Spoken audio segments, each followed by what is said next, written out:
Donc je donne la parole à la Legal Team. Salut, salut. Oui, effectivement, comme le disait le copain, nous c'est la Legal Team. La Legal Team, c'est chiant, ça fait peur. Personne n'a envie de parler de sécurité face à la violence judiciaire d'hier, d'aujourd'hui et de demain.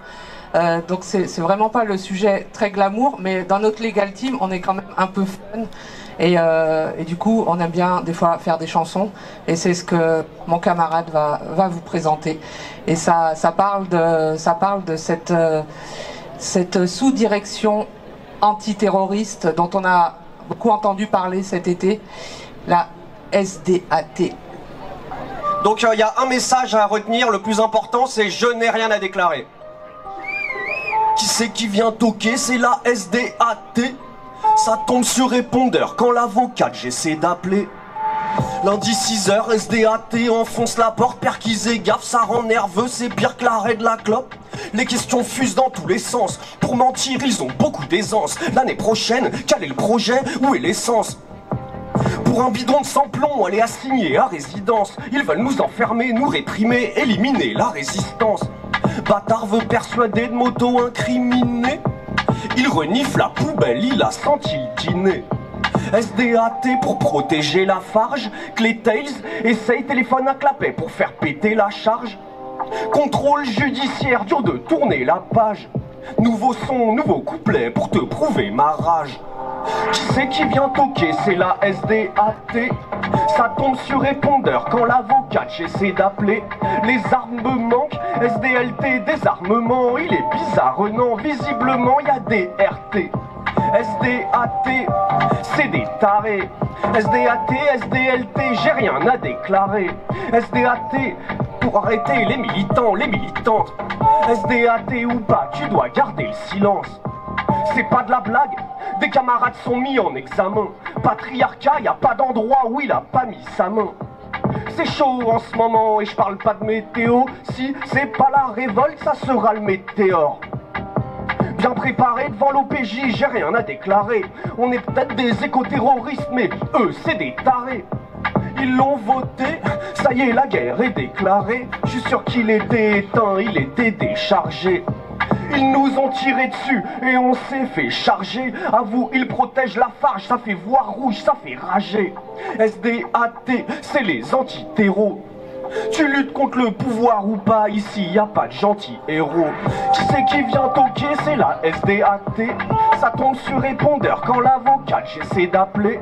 Les armes me manquent, SDLT, désarmement. Il est bizarre, non, visiblement y a des RT. SDAT, c'est des tarés. SDAT, SDLT, j'ai rien à déclarer. SDAT, pour arrêter les militants, les militantes. SDAT ou pas, tu dois garder le silence. CO2, c'est des ouf.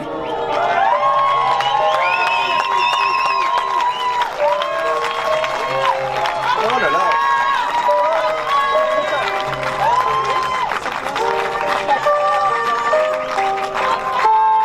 Merci, merci. Non mais il faut qu'on vous parle de trucs sérieux d'abord. Maintenant qu'on a votre attention. Merci à la régie. Je vous... Allez. Ah non ? Allez. Voilà, on a décidé de parler de trucs chiants de façon un peu plus punchy. Les trucs chiants, c'est les Legal Team. Les Legal Team, qu'est-ce que c'est? Ce sont des groupes de gens partout en France qui se disent qu'il faut qu'on soit vraiment armé face à la violence judiciaire, face aux intimidations des convocations, des auditions, des arrêtés préfectoraux, toutes ces mesures judiciaires qui tentent de nous empêcher de nous voir, de nous organiser, d'organiser des mobilisations, de se rencontrer. Et donc les Legal Team, il y en a partout en France. Nous on fait partie d'une qui est dans l'Ouest. Dans l'Ouest, c'est bien. Ouais, Babel Ouest. Et donc ce qu'on fait, c'est qu'on essaye d'anticiper un petit peu quand il va y avoir une mobilisation. On trouve des avocats militants, on organise qu'il y ait un numéro de téléphone si jamais vous êtes interpellé, si jamais votre véhicule, il y a des tentatives de fouille sur votre véhicule ou sur votre personne, si jamais après la mobilisation, il y a des gendarmes qui se présentent chez vous et qui vous demandent de les suivre pour aller vers une audition. Si jamais il y a des perquisitions, ça on vous le souhaite pas, c'est vraiment des événements très traumatisants. Et donc on essaie d'anticiper l'attitude à avoir de façon à ce que ça vous incrimine le moins par la suite, de façon à ce que ça incrimine pas les camarades qui étaient avec vous, qui peut-être sont aussi eux inquiétés par la justice et des fois, et ils savent très bien le faire et sûrement qu'ils le font aujourd'hui dans l'enceinte de ce tribunal, c'est-à-dire qu'ils essaient de monter les uns contre les autres. C'est jamais si toi t'étais pas là, ça veut dire que c'est l'autre, et voilà, ce genre de technique. Et donc nous, on essaie de faire des briefings autour de toutes ces questions. On essaie d'être présent avec des avocats pendant les mobilisations, de façon à pouvoir venir vous rendre visite en garde à vue. On essaie aussi de préparer les procès si jamais votre garde à vue se termine par une convocation devant un tribunal. On essaie de vous accompagner avec les avocats, avec la legal team, avec les prévenus. On élabore les stratégies de défense, c'est-à-dire qu'on essaie de voir quel est le chef d'inculpation, de quoi vous avez envie de parler en tant que prévenu, politiquement, quelle est l'idée qu'il faut porter pour pas tomber toujours dans les mêmes schémas, les bons manifestants, les mauvais manifestants, les gentils, les méchants, les pacifistes, les black blocs, enfin tous ces trucs à la con dans lesquels ils essaient de à chaque fois nous embarquer. Nous on est là pour défendre le vivant dans sa globalité, et on a le droit de le faire. Et voilà. Et donc on trouve vraiment que être prêt, être prête, c'est une véritable posture hautement politique. Sinon on devient fragile, on devient vulnérable, et on fait un peu de la merde, et on met en danger d'autres gens qui ont soit organisé les mobilisations, soit, enfin voilà. Et c'est vraiment une responsabilité individuelle que d'être un peu informé sur les droits, sur ce qu'on peut dire ou pas dire. Et voilà. Et nous, ça nous tient à cœur. On est bénévoles, et il y a plein de bénévoles. C'est aussi une façon d'être dans la lutte, que d'anticiper pour les autres, parce qu'aujourd'hui, ce sont ces 9 personnes qui sont dans le tribunal, 9 garçons d'ailleurs. On dirait, ça a été beaucoup des hommes qui ont été dans les tribunaux cette année, et jugés par des hommes d'ailleurs, et arrêtés par des hommes d'ailleurs. Peut-être qu'on va les laisser se démerder entre eux. Ou alors, on va faire des manifs de femmes, ou je sais pas, il va falloir faire un truc, parce que là, franchement, ou alors ils courent pas vite, peut-être. Ou alors ils parlent trop, ouais, comme moi, peut-être un peu. Donc voilà. Et donc voilà. Et voilà, et c'est ça, on se répartit le travail, aujourd'hui c'est eux qui sont là-bas, demain ce sera peut-être vous, peut-être nous, mais en tout cas on va faire en sorte que c'est une grande machine qui va continuer de tourner, et qu'on s'en fout que ce soit moi ou toi qui soit et à cette place de la légale. Si moi demain je suis ailleurs, peut-être que ce sera toi qui va organiser une légale dans ton secteur, ou peut-être que ce sera, voilà, c'est un grand tout qu'il faut qu'il tourne, et qu'on s'approprie toutes ces questions de la défense des personnes qui sont inquiétées par la justice.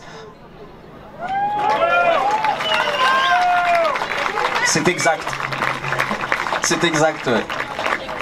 Comme dit ma camarade, ouais, c'est une question de solidarité. Et du coup, cette solidarité, elle prend forme justement dans cet accompagnement qu'on a face à cette machine judiciaire qui nous opprime toutes et tous. Il faut qu'on se serre les coudes.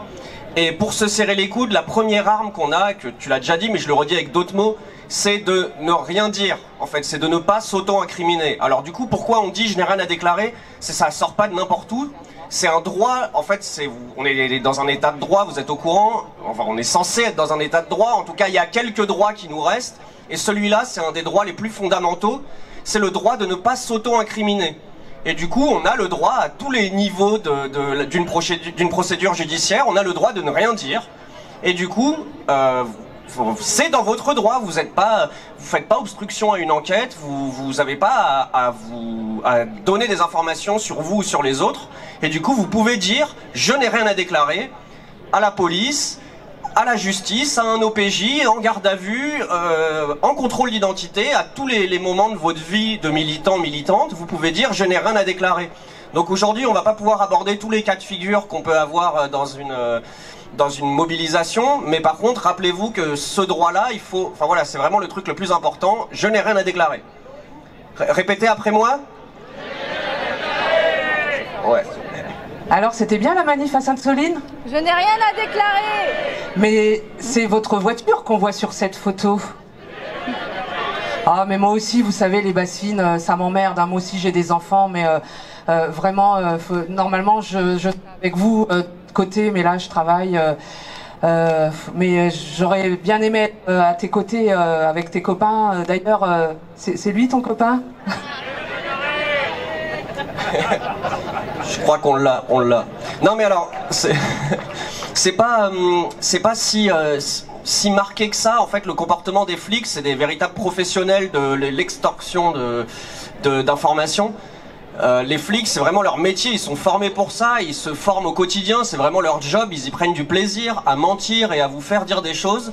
Et cette forme de mensonge, elle peut prendre 10 000 formes différentes. Ils peuvent vous considérer comme un voyou, ou comme un bon citoyen, ou ils peuvent vraiment adopter n'importe quelle stratégie avec vous. Ils peuvent être très méchants, ou très sympas, ou certains peuvent être méchants, et d'autres très sympas. Et en fait, quel que soit leur comportement, ne dites rien. Ne leur dites pas des informations. Alors si vous n'arrivez pas à parler, soit c'est confortable de ne rien dire du tout, et si vous êtes à l'aise avec la parole, vous pourrez leur parler du rapport du GIEC en restant uniquement sur le rapport du GIEC, si ça vous rassure, ou même vous leur parlez de n'importe quoi, mais vous ne leur dites pas d'informations sur lesquelles ils vous posent des questions. Vous ne répondez pas à leurs questions, à aucune de leurs questions. Mais faites-le, prenez soin de vous, quoi. Prenez soin de nous tous. Faites les choses propres, protégeons-nous.